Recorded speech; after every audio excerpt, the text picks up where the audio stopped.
예, 한 주의 후반전의 첫날입니다. 다시 힘을 내어서 승리하시는 남은 한 주 되시기를 축복합니다. 어제 새벽 말씀의 제목을요, 사역자 마인드로 살기 이렇게 잡아봤는데요. 오늘도 역시 같은 제목이 될 것 같습니다.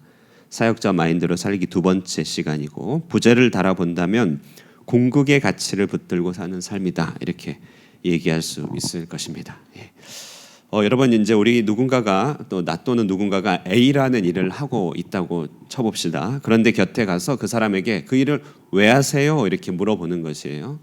왜 하세요라고 물어보면 이러이러한 동기들로 일을 할 수가 이제 있는 것인데요. 먼저는 그 일을 하지 않으면 벌이 임하기 때문에 내가 합니다, 이렇게 얘기할 수 있겠죠. 네. 처벌이 두려워서 하는 것입니다. 또 처벌이나 불행이 겁이 나지는 않지만 그 일을 하는 것이 내 취향에 맞고 거기에 이익이 있기 때문에 내가 합니다, 이렇게 말하기도 할 것입니다. 그렇겠죠? 그게 동기가 될 것이에요. 처벌도 이익도 동기가 되진 않지만 이 일을 하면 사람들이 칭찬하기 때문에, 칭찬이 따르기 때문에 나는 이 일을 합니다, 이렇게 얘기할 수도 있을 것이에요. 그러니까 그런 동기로 일을 할 수도 있을 것이에요. 또 어떤 사람은요, 이렇게 다른 사람 시선에 개의치 않고 난 칭찬 그렇게 바라지 않아, 이렇게 하지만 그럼에도 불구하고 사회적 비난이나 또 지탄의 대상이 되기 때문에, 그 일을 하지 않으면 지탄의 대상이 되기 때문에, 그렇기 때문에 내가 합니다, 그런 동기가 있어서 일을 할 수도 있습니다. 그러나 무엇보다도 이제 높은 동기는 보람이라고 하는 것이죠. 개인적인 이익이 있거나 아니면은 무슨 처벌이나 뭐 신적인 그런 진노가 두렵거나 그런 것이 아니고, 칭찬이 없다 할지라도 또 그 일을 함으로써 비난이 따른다 할지라도 내가 하게 되면 사회적으로, 그러니까 사회를 조금 더 좋은 곳으로 만들기 때문에, 뚝심을 가지고 하면 그 일이 큰 보람을 주기 때문에 하는 경우가 있습니다. 수준 높은 동기로 일을 하는 것이죠. 자, 방금 불특정하게 A라고 하는 일을 말씀드렸는데, 자, 이것이 보통 하나님 나라 일과 관련될 때 사람들이 일을 하는 동기들이죠. 하나님 나라 일을 하지 않으면 큰 어떤 하나님의 그 어떤 그 막으심, 왠지 하나님 일을 하지 않으면 하나님께서 일을 안 되게 하실 것 같은 두려움 때문에 하기도 합니다. 그런데 이제 하나님과의 관계가 좋기 때문에 그런 두려움은 없지만, 그 일을 하면 하나님이 내게 복을 주시기 때문에 그 하나님의 일을 하는 경우도 있죠. 그러나 이제 이것보다도 사람들의 칭찬이 또 따르기 때문에, 이렇게 사회관계가 있기 때문에 우리는요, 사람들의 칭찬과 박수가 또 큰 동기가 되기도 합니다. 더불어는 칭찬과 박수가 아니라 사람들의 비난이나 사람들의 기대에 충족하기 위해서 일을 하기도 하는 것이죠. 하나님 나라의 일을 할 때요. 그러나 무엇보다 가장 하나님 나라의 일의 큰 보상은 보람이죠. 보람. 내가 하나님의 일을 꾸준히 함으로써 내 마음에 오는 내적인 기쁨이 있을 때 하나님의 일을 하는 큰 동기가 되는 것입니다. 예수님도 그 수가성에서 여인을 만나고 그를 구원했을 때 나는 너희가 알지 못하는 다른 양식이 있다, 이렇게 말씀하셨어요. 보람이라고 하는 양식이죠. 자, 그런데 여러분, 오늘 본문에서 바울은 때로는 보람이라고 하는 내적이고 고상한 보상이 없다 할지라도, 칭찬이 없다 할지라도 일 자체를, 그 자체를 해야 할 일이 있다고 말하고 있습니다. 이런 일을 뭐라고 하죠? 이런 일을 궁극의 가치를 지닌 일이라고 하는 것이죠. 다시 말해 하나님 나라의 일, 복음의 일입니다. 16절 보시면, 내가 복음을 전할지라도 자랑할 것이 없으면 내가 부득불할 일이라. 만일 복음을 전하지 아니하면 내게 화가 있을 것이로다. 바울은 지금 이 본문에서 자기에게 미칠 화가 무서워서 한다기보다는요, 부득불할 궁극의 일이기 때문에 내가 거기에 임하고 있다라고 지금 얘기하고 있어요. 바울의 논의와 맥락에 따라서 고린도 교인들이 계속해서 비난하고 있는 부분들을 이제 방어하는 것이죠. 주님 나라의 일에 참여하면요, 한 걸음 더 나아가면 방금 조금 전에 말씀드렸듯이 자원하는 마음으로 하는 보람된 일이 있습니다. 하나님 나라의 일을 할 때 억지로가 아니고 자원하는 마음으로, 내가 정말 이렇게 주께서 마음을 주시기 때문에 할 경우도 있습니다. 그러나 자원하는 마음이 일지 않더라도 이것은 자신이 해야 할 말 그대로 일이라고 바울은 얘기하고 있어요. 17절에 내가 내 자의로 이것을 행하면 상을 얻으려니와 내가 자의로 아니한다 할지라도 나는 사명을 받았느니라. 여기 자의라고 하는 말은 자원하는 마음이죠. 자원하는 마음으로 하는 것이 상이지 그 자체가. 근데 그 마음이 없어도 나는 한다. 우리가 보통 일하면 먹고 살기 위해 어떻게든 억지로 하는 것이라는 의식이 좀 있겠지만요. 그래서 주의 일, 주의 사역하면 거기에는 기쁨도 있고 보람도 있어야 되고 자원하는 마음도 있어야 될 것이라고 생각하지만요.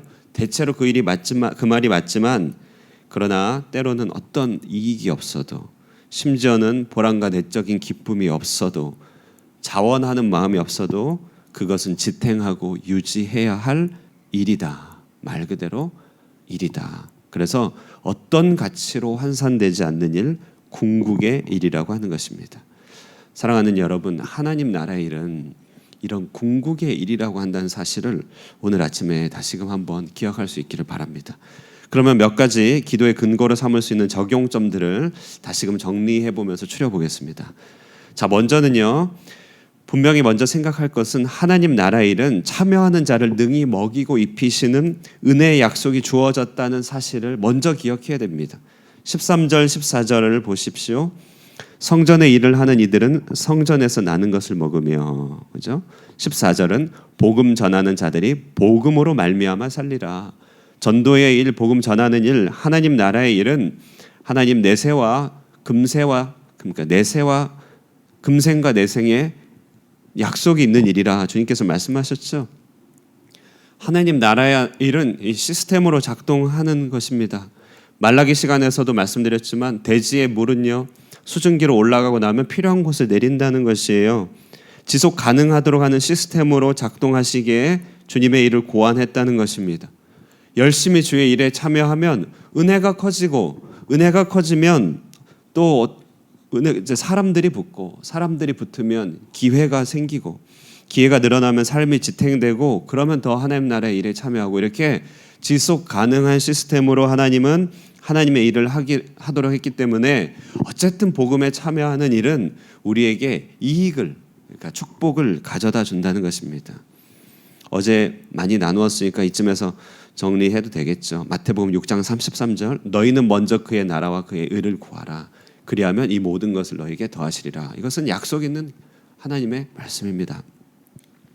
근데 오늘 이제 보실 것은 두 번째, 주의 일은 칭찬과 보상이 없어도 부득불할 일임을 얘기하고 있습니다. 15절에서요. 바울은 복음 사역의 가치를 말하면서도 자신이 내심 어떠한 것도 기대하지 않는다. 왜냐하면 복음 자체가 자랑인데 복음을 외적인 보상에 팔아먹을 수 없다는 것이죠. 복음을 전하는 일, 복음에 참여하는 일, 하나님 나라의 일은 궁극의 일이다라고 하는 것입니다. 조금 비유컨대 나란 일을 하는 것은요. 나란 일을 함으로써 보람도 있고 보상도 따르겠죠. 그러나 보상 때문에 나라를 팔아먹을 수는 없는 일이죠. 그런 의미에서 나란 일도 상당히 궁극적인 일입니다. 바울이 느낀 마음이 그래요. 하나님의 일을 하다 보면 물질적으로나 인간관계적으로 유익이 따르고 그것이 또 다른 하나님 나라 일의 미천과 원천이 되기도 합니다. 그러나 그런 보상 때문에 하나님 나라 일을 바꿀 수는 없다. 내가 다른 자랑이 아니라 하나님 나라 일 자체가 자랑이다 이렇게 얘기합니다. 여기서 도출되는 원리와 기도 제목은요. 하나님 나라 일은 정말 궁극의 일이라고 한다는 사실이에요. 해야 하는 것입니다. 심장과 내장이 내가 알아주지 않아도 일을 하고 있습니다. 지금은요. 제가 무슨 자율신경계, 부교감신경계 다 제가 호칭하지 않아도요. 신체 기능은 지금 돌아가고 있어요. 지상에서 하나님 나라 일은 그렇게 궁극적인 가치로 삼아 해야 된다는 것이죠. 말씀을 풀어주는 일, 회중을 말씀으로 이끄는 일, 그리고 말씀이 이렇게 나누어지고 그 안에서 풍성해지도록 요소에 우리가 유기적으로 참여하는 일, 말씀을 읽는 일, 예배하는 일, 전도하는 일, 교회를 세우는 일, 복음을 전파하는 일, 선교하는 일, 찬양을 멈추지 않게 하는 이 모든 일들은요 끊임없이 할 일이라고 하는 것이에요. 다른 혜택이 없어도 그냥 할 일입니다. 궁극의 일이에요. 궁극의 일. 주님은 성소의 등불에 불이 꺼지지 않도록 명령하셨어요. 간혹 기도에 임하다 보면요 기도를 통해서 뭘 얻으려고 기도하잖아요. 그런데 가끔 기도 자체가 인생의 목적이구나 이렇게 느껴질 때가 있습니다.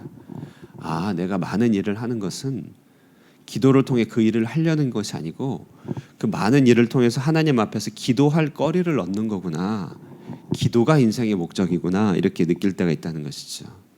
예배, 기도, 찬양, 주님의 일은 다른 모든 것이 수단이 되는 궁극의 일이다. 바울은 얘기하고 있는 것입니다. 우리에게 이 하나님 나라 일이 궁극의 일로 여겨질 때 그때 우리가 만인 제사장으로 살고 있는 것입니다. 세 번째로는요. 기쁨이 없어도 할 일이다. 이건 좀 생각해 볼 일입니다. 앞서 17절에 읽었는데요. 내가 자의로 이것을 행하면 상을 얻으려니와. 자의로 이것을 행하면 상을 얻으려니와. 곧 자원하는 마음이 있어서 참여하면 거기에 칭찬과 보람이라는 내적인 보상도 뒤따르겠지만 그러나 여러분 하나님 나라의 일은 꼭 기쁨이나 내적인 평안이 있기 때문에 하는 것은 아니라는 것입니다. 말 그대로 하기 싫어도 할 일, 괴로워도 할 일, 하면서 투정 부리면서 눈물 흘리면서 할 일입니다. 이것이 정말 중요한 지식인 것 같아요. 바울은 지금 이렇게 억지로라도 할 일을 사명을 받았다는 표현으로 쓰는데요. 이 사명이라고 하는 단어는 성경에서 오이코노미아라고 하는 단어입니다. 오이코노미아. 이 오이코노미아라는 말에서 이제 이코노미라는 영어가 나왔는데 이 오이코노미아는 다른 데서 경륜이라는 아주 묵직한 말로 번역됐습니다. 이 경륜이라는 말은 우리 유교 전통에서 임금의 국사 경영을 말할 때 경륜이라는 단어를 썼는데 아주 어려운 단어입니다. 그런데요, 조금 가장 쉬운 단어로 표현한다면 시간표라고 번역할 수 있을 것이에요. 카이로스라고 하는 시간표인데요. 자, 이런 것입니다. 청춘 남녀가 결혼해서 자녀를 낳으면 그때부터는 이 청춘 남녀가 자녀의 시간표를 벗고 부모의 시간표를 살아갑니다. 그렇죠? 부모의 시간표를 살아가죠. 그러면 부모의 시간표를 받은 이 젊은이들은 이제부터 부득불 부모로 살게 되는 것이에요. 그럼 부모로 살게 되는 그것은요, 보람도 있고 즐거움도 있고 자원하는 마음도 있지만 어떻습니까? 때로는요, 하기 싫어 죽겠는데도 해야 되고요, 억지로라도 하게 되는 것이죠. 그게 이제 오늘 바울이 얘기한 이 사명이라는 말에 담겨 있는 오이코노미아, 자기가 할 일이다. 바울은 자기에게 하나님의 경륜, 시간표가 주어졌음을 잘 알았습니다. 구약의 시간표에서 이제 그리스도의 새 시간표가 주어졌음을 알았습니다. 자기 머리 위에 그것이 꽂혀 있다는 것을 알았어요. 촛대가 자기 머리 위에 있어서 뗄 수도 버릴 수도 외면할 수도 없다는 사실을 잘 깨달았다는 것입니다. 복음을 전하며 많은 기적과 존경이 따랐지요. 그렇기 때문에 할 만한 것입니다. 그러나 온갖 멸시와 오해와 심지어는 열매조차 없을 때는 어떻게 해야 됩니까? 하면서 재미가 없으면 어떻게 해야 됩니까? 주님 나라 일을요. 그래도 할 일이다. 여러분, 우리는 바울이 아니지만요, 하나님 나라 일과 관련해서 그런 촛대와 시간표가 여러분 저의 머리 위에 있다는 사실을 알면 좋겠습니다. 왜 이 시대에 나로 하여금 호치민에 보내셨는가? 정말 시간표가 꽂혀 있어요. 왜 하늘꿈 성도로 부르셨는가? 왜 내가 예수를 믿게 되었는가? 하나님께서 우리에게 시간표를 주셔서 기쁘지 않아도 자원하는 마음이 없어도 그렇게 시간표대로 살아가야 할 주님의 경륜을 맡겨주셨다는 것입니다. 그것을 발견할 때 그것이 곧 궁극의 삶이고 제사장의 삶이고 그것 자체가 상이라고 하는 것이에요.